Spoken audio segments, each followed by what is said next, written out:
గత 60 సంవత్సరాలుగా కబ్జాదారుల కబంధ హస్తాల్లో ఉన్న కాకినాడ జిల్లా గోర్స కోదండ రామాలయానికి చెందిన సుమారు 20 ఎకరాల భూమిని ఎట్టకేలకు దేవాదాయ శాఖ అధికారులు స్వాధీనపరుచుకున్నారు. కొన్నేళ్లుగా గ్రామస్తులంతా కలిసి చేస్తున్న పోరాటానికి ఫలితం దక్కడంతో గ్రామస్తులు ప్రభుత్వానికి కృతజ్ఞతలు తెలియజేస్తున్నారు. పిఠాపురం నియోజకవర్గం యు కొత్తపల్లి మండలం గోర్సలో ఉన్న పురాతనమైన శ్రీ కోదండ రామాలయానికి చెందిన సుమారు 20 ఎకరాల భూమిని ఆక్రమణదారుల నుండి అధికారులు స్వాధీనపరుచుకున్నారు. పోలీసుల బందోబస్తు నడుమ రెవెన్యూ అధికారులతో కలిసి దేవాదాయ శాఖ అధికారులు ఆ భూమిని స్వాధీనం చేసుకుని హెచ్చరిక బోర్డులు పెట్టారు. కోదండరాముని భూమిని అధికారులు స్వాధీనం చేసుకోవడంపై విశ్వ హైందవ పరిషత్ జిల్లా అధ్యక్షుడు దువ్వ వెంకటేశ్వరరావు హర్షం వ్యక్తం చేశారు. అధికారులకు ఉప ముఖ్యమంత్రి పిఠాపురం ఎమ్మెల్యే కొణిదెల పవన్ కళ్యాణ్కు ముఖ్యంగా సుదీర్ఘంగా పోరాటం చేసి సాధించిన గోర్స గ్రామస్తులకు కృతజ్ఞతలు తెలియజేశారు. అందరూ కూడా కలిసి ఈ రోజు మళ్ళా రాముల వారికి అప్పచెప్పడం జరిగింది. ప్రతి దిక్కున కూడా జెండాల పాతి, ఆంజనేయ స్వామి జెండాల పాతి, ఇది రాముల వారికి చెందిన భూమి అని చెప్పి మరి ఆక్రమణదారుల దగ్గర నుంచి కూడా భూమిని మళ్ళా వెనక్కి తీసుకోవడం జరిగింది. చాలా శుభపరిణామం అని చెప్పుకోవాలి. చాలా సంతోషంగా కూడా ఉంది. 1000 సంవత్సరాల పురాతనమైన ఆలయం సీతారాముల వారి ఆలయం.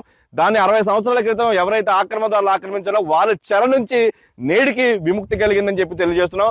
ఈ యొక్క పూర్తి పోరాటానికి చేసిన గ్రామస్తులకి, అలాగే ఈఓ గారికి, అలాగే విశ్వ హిందూ పరిషత్ కూడా మేము ధన్యవాదాలు తెలియజేసుకుంటున్నాం. ఎందుకంటే మేము అందరూ కూడా హిందూ సంఘాలు అందరూ కూడా సపోర్ట్ చేయడం జరిగింది. ఇక్కడ గ్రామస్తుల పోరాటం, అలాగే ఈఓ గారి యొక్క కృషి, అలాగే డిప్యూటీ సీఎం గారి యొక్క చొరవ కూడా ఎంతో ఉన్నది. మేమందరం కూడా చాలా సంతోషిస్తున్నాం. దేవాలయానికి సంబంధించిన భూమిని దేవాలయంకి అప్పచెప్పాలని చెప్పి డిప్యూటీ సీఎం గారు కూడా ఆదేశించడం జరిగింది. దీని ద్వారా ఈ రోజు ముందుగానే దీపావళి వచ్చింది. గ్రామస్తులందరికీ కూడా ఎంతో సంతోషంగా ఉన్నారు. అందరూ కూడా, మేము కూడా చాలా సంతోషంగా ఉన్నాం.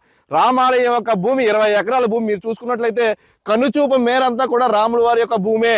ఈ భూమిని ఈ రోజు ఉన్నతాధికారులు అందరూ కూడా వచ్చి 200 మంది పైగా పోలీసుల యొక్క అండతో ఈ రోజు మళ్ళా భూమిని స్వాధీనం చేసుకుని ఇక్కడ బోర్డు ఏర్పాటు చేయడం జరిగింది. ఇలాంటి బోర్డులు 10 వరకు కూడా ఏర్పాటు చేసి ఈ యొక్క భూమి రామాలయంకి చెందినది, ఎవరైనా సరే ఆక్రమించుకున్నట్లయితే నాన్ బెయిలబుల్ శిక్షలతో మాత్రం శిక్షలు అనుభవిస్తారని చెప్పి పెద్ద పెద్ద బోర్డులు పెట్టి ప్రతి చోట కనుచూపు మేరంతా కూడా రాముల వారి భూమి ఎంత ఉందో అంతా కూడా జెండాలు పాతి వెనక్కి తీసుకురావడం అనేది చాలా సంతోషంగా ఉంది. దీనికి కృషి చేసిన గ్రామస్తులకి, అలాగే ఎండోమెంట్ అధికారులకి, అలాగే మా డిప్యూటీ సీఎం పవన్ కళ్యాణ్ గారికి ధన్యవాదాలు తెలియజేసుకుంటున్నాను.